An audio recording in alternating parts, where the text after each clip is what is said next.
Hello students, welcome back to Science World. I hope you all are good and taking care of yourself. Students, in this video we are going to read chapter number 1, Our Country India, class 4, Social Science from Milestone.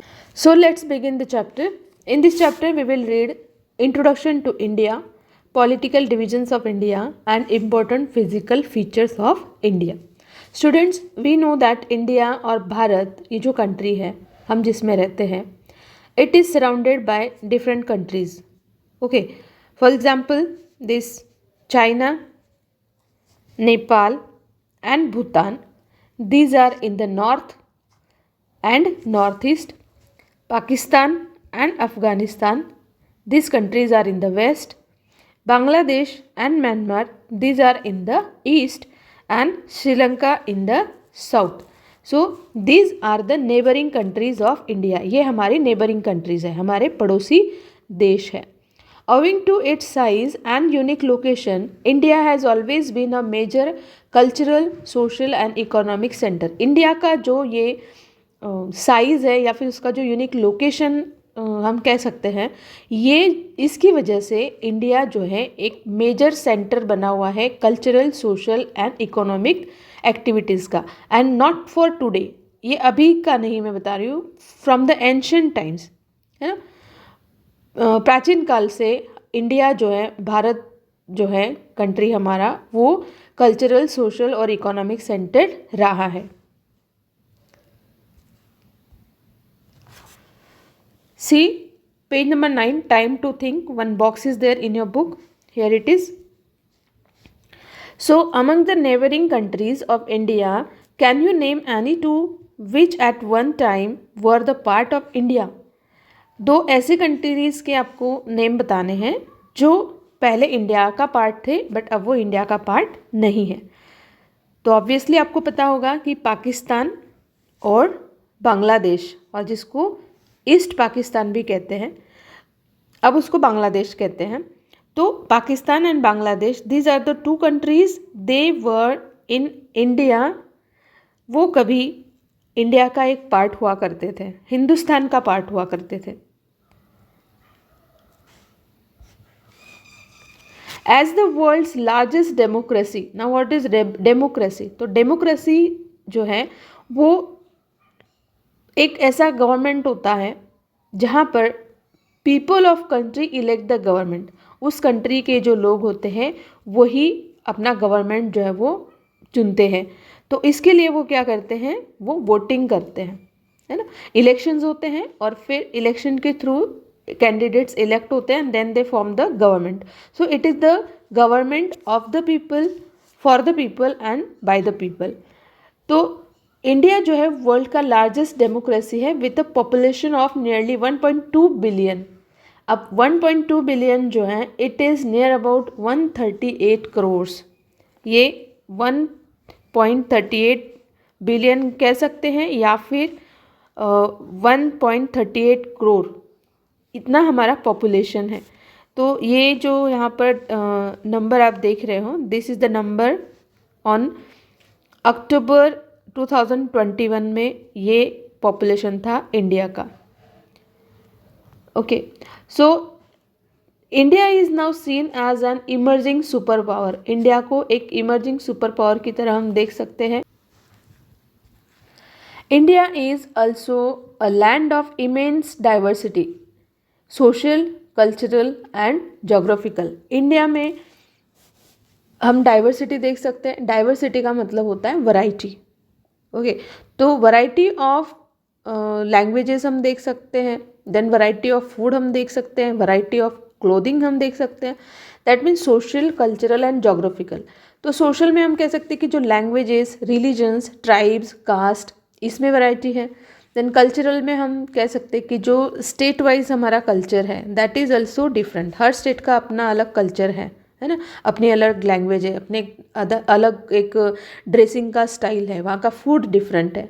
अगर हम geographically बात करें तो geographically हम अगर India को देखें तो इंडिया में एक जैसे जोग्राफिक फीचर्स नहीं हैं. कहीं पर ऊंचे ऊंचे पर्वत हैं, कहीं पर प्लेटू हैं, कहीं कोस्टल एरिया है, कहीं पर डेजर्ट है, कहीं बहुत बारिश होती है, कहीं घने जंगल है ना। तो geographically also India is very diverse. India is a peninsular country. Peninsula का मतलब होता है कि कोई भी पार्ट जो है, कोई भी लैंड है, वो 3 तरफ से जो है वाटर से सराउंडेड होती है, तो उसको हम पेनिनसुला कहते हैं। That means it is surrounded by water on 3 sides. तो अगर हम इंडिया का मैप देखते हैं तो इसका जो ये पार्ट है, जो पेनिनसुलर एरिया है ना, तो पेनिनसुलर जो इंडिया है, it is surrounded by 3 water bodies, Arabian Sea, Bay of Bengal and Indian Ocean. Okay, तो अरेबियन सी जो है it is in the west, Bay of Bengal जो है वो ईस्ट में है इसके, और इंडियन ओशन जो है वो साउथ में है, और इसलिए इसको कहते हैं peninsular country. Now you can see the latitude and longitude map of India on your screen. Here we will see the location of India. आपने ऑलरेडी इसके बारे में पढ़ा हुआ है क्लास 3 में कि लैटिट्यूड्स और लॉन्गिट्यूड्स क्या होते हैं और वो कैसे हमें किसी प्लेस को लोकेट करने में हेल्प करते हैं। ओके, सो इंडिया का जो लोकेशन है वो है 8 डिग्री 4 मिनट नॉर्थ यहाँ से टू 37 डिग्री 6 मिनट नॉर्थ। ये हो गया उसका लैटिट्यूड। और लॉन्गिट्यूड की अगर हम बात करते तो 68 degree 7 minute east to 97 degree 25 minute east. तो ये उसका पूरा लोकेशन है इंडिया का। अगर हम इसका एरिया की बात करते हैं तो नॉर्थ टू साउथ जो है इसका जो एरिया है, और वी कैन से इसका जो एक्सटेंट है वो है 3214 किलोमीटर। तो नॉर्थ से अगर हम साउथ की तरफ आते हैं तो ये जो डिस्टेंस होगा वो है 3214 किलोमीटर्स। और अगर हम ईस्ट टू वेस्ट की तरफ ऐसे जाते हैं, फ्रॉम ईस्ट टू वेस्ट, तो ये जो डिस्टेंस है इसका ये है 2933 किलोमीटर। तो ये हो गया इसका distance north to south and east to west. तो इस पूरे एरिया के साथ इंडिया जो है वो वर्ल्ड का 7th लार्जेस्ट कंट्री है। It is world 7th largest country. अब सबसे पहला कौन सा आता है? It is Russia with number 1, देन Canada number 2, USA number 3, then China 4, Brazil 5, Australia 6 and India 7th. 8th is Argentina, 9th Kazakhstan and 10 Algeria. So India जो है उसका 7th नंबर आता है। Now besides the Great Himalayas in the north, India also has other notable geographical features such as the Thar Desert. India के जो physical features हैं, मैंने आपको अभी बताया था कि अलग अलग फीचर्स हैं। डेजर्ट है, कहीं प्लेटू है, कहीं प्लेन्स हैं, कहीं कोस्टल एरिया है।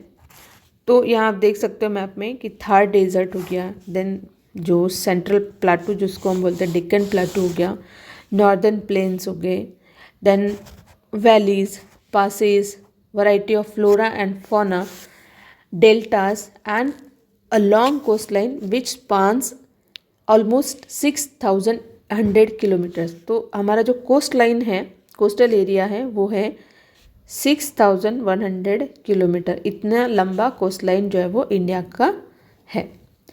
इसके साथ ही in India there is a variety of flora and fauna. Flora means vegetation, or we can say plants. Different types of plants are there in India, and fauna means animals. Different types of animals and plants are there in India. And why it is so? Different types of flora fauna क्यों पाए जाते हैं? Because of its diverse geographical features. इसके अलग अलग जो geographical features है उसके according जो है प्लांट्स और एनिमल्स वहाँ पर ग्रो होते हैं। Now India has 2 island groups. India के 2 आइलैंड के ग्रुप भी हैं। एक आपको पता ही है, Andaman and Nicobar islands, and the another one is Lakshadweep island. Andaman Nicobar island जो है it lies in the Bay of Bengal, ये बे ऑफ बंगाल में है। और लक्षद्वीप आइलैंड जो है they are in the Arabian sea, ये अरेबियन सी में। Then there are some important rivers also. India में कुछ इम्पोर्टेंट रिवर सिस्टम्स है जो पूरे एशिया में जिनका नाम है, you can see here in the map, these are the rivers like Ganga, Yamuna, Brahmaputra, then here you can see Godavari, Narmada, ये और रिवर्स है, तापी, तुंगभद्रा, कृष्णा, कावेरी, महानदी, दामोदर, तो ये इंदस, झेलम, चिनाब, रावी, ब्यास। तो these are the rivers which are very useful for the people of India. इनमें से कुछ जो रिवर्स है उनमें पूरे 12 मंथ्स साल के पानी रहता है, तो दे आर पेरिनियल, वो हमेशा पानी से भरी रहती है। And it is good for agriculture, agriculture के लिए ये बहुत ज़रूरी है, क्योंकि हमें पता है कि इंडिया जो है it is an agricultural country. यहाँ पर जो है खेती सबसे ज़्यादा की जाती है ना, किसान यहाँ पर ज़्यादा है। तो लोगों का जो मेन ऑक्यूपेशन है वहाँ पर, यहाँ पर वो है फार्मिंग। तो ये कुछ रिवर्स हैं जो फार्मर्स को वाटर प्रोवाइड करते हैं फॉर एग्रीकल्चर। गंगा जो है it is the longest river in India. Ganga river जो है वो इंडिया की लार्जेस्ट रिवर है। Here you can see this river. Then we will see the geographical features, और जिसको हम कहते हैं फिजिकल डिविजन्स ऑफ इंडिया। अब फिजिकल डिविजन्स जो हैं they are mainly the northern mountains, here you can see ये नॉर्दर्न माउंटेन्स है, और Himalayas. Then this is the northern planes. Then this is western desert, और जिसको ग्रेट इंडियन डेजर्ट भी कहते हैं। देन सदर्न प्लाटू और पेनिनसुलर प्लाटू भी इसको कहा जाता है। This is the southern plateau, Deccan plateau भी कहते हैं, पेनिनसुलर प्लाटू भी कहते हैं। एंड द कोस्टल प्लेन्स, और ये आपके हो गए coastal planes. Okay, and we have islands. तो these are the physical divisions of India. हमने लास्ट ईयर क्लास 3 में इसके बारे में भी डिटेल में पढ़ा हुआ है, तो हम और इसके बारे में अभी ज़्यादा नहीं पढ़ेंगे। आपको सिर्फ ये जो फिजिकल डिविजन्स है उनके नेम और उनका जो लोकेशन है वो याद रखना है। Okay. India gain it's independence from the British on August 15, 1947। तो 1947 में अगस्त 15 ये हमारा इंडिपेंडेंस डे है। इस दिन हमें ब्रिटिशों से आज़ादी मिली थी। इंडिया जो है it is a democratic country. India एक डेमोक्रेटिक कंट्री है and it consist of 28 states and 8 union territories.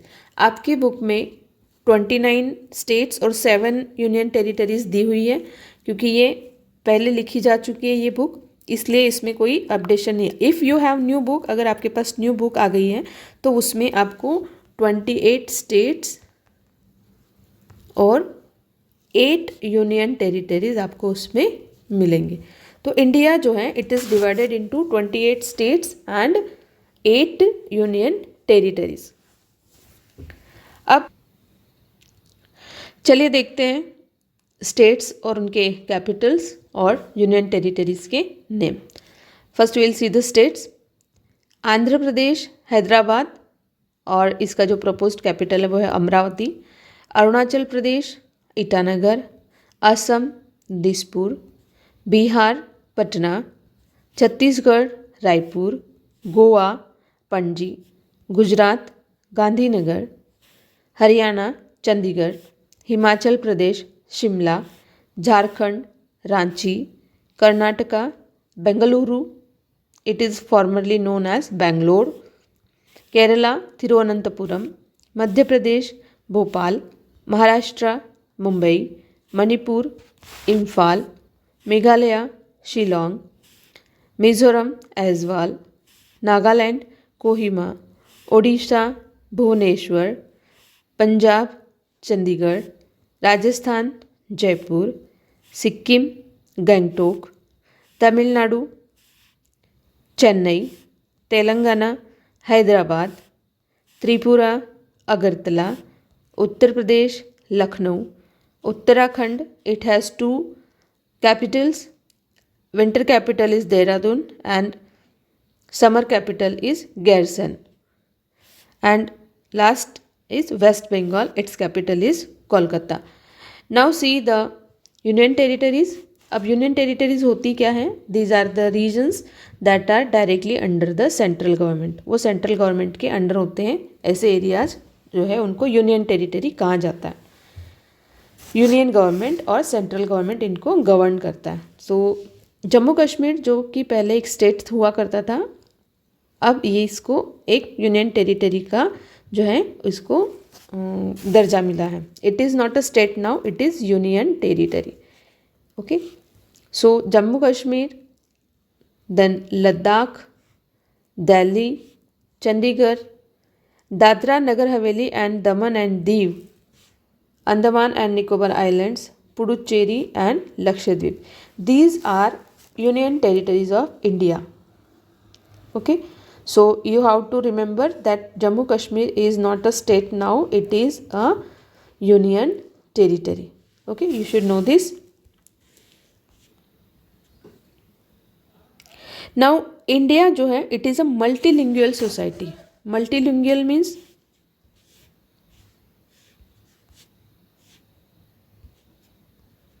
multilingual. यहाँ पर एक से ज़्यादा जो लैंग्वेजेस है वो बोली जाती है. तो यहाँ की जो सोसाइटी है, Indian society is multilingual because बहुत सारी लैंग्वेजेस यहाँ पर बोली जाती है. आप यहाँ पिक्चर में देख सकते हो. In your book also there are some languages given.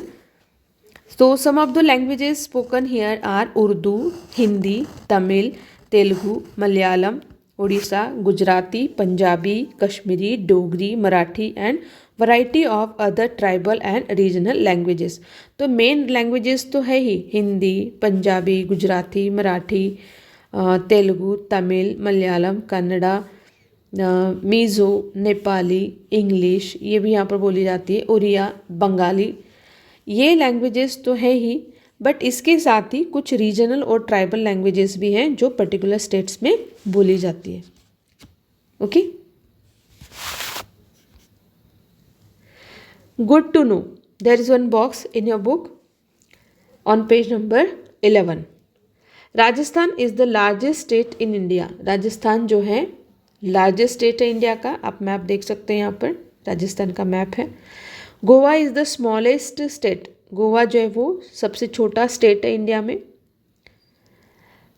The 7 states of Arunachal Pradesh, Assam, Manipur, Meghalaya, Mizoram, Nagaland and Tripura.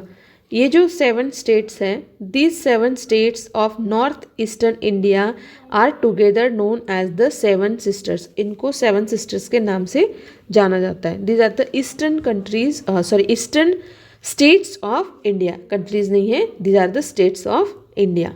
Okay, so these are known as 7 sisters.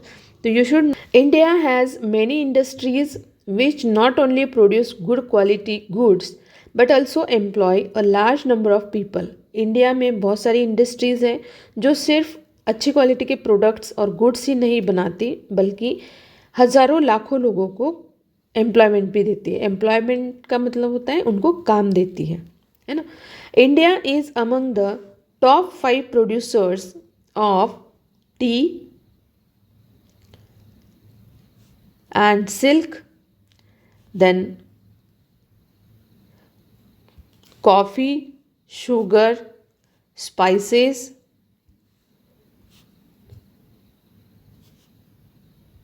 rubber and cotton. In the world. तो इंडिया जो है ये 5 जो टॉप प्रोड्यूसर्स हैं T, silk, coffee, sugar, spices, rubber and cotton, उनमें India का number भी आता है टॉप 5 कंट्रीज़ में। It is the largest producer of milk and bananas in the world. Milk और बनाना जो है वो इंडिया में सबसे ज़्यादा प्रोड्यूस किया जाता है। This is the milk factory and these are the bananas. So India is the largest producer of milk and bananas in the world. Almost 3/4 of the population is dependent on agriculture. India में 3/4 population जो है India का, it is depending on the agriculture. Agriculture जो है यहाँ के लोगों का main occupation है। हमने क्लास 3 में भी इसके बारे में पढ़ा था। What is the main occupation of India? So India में रहने वाले जो मोस्टली जो लोग हैं they are the farmers and they do farming.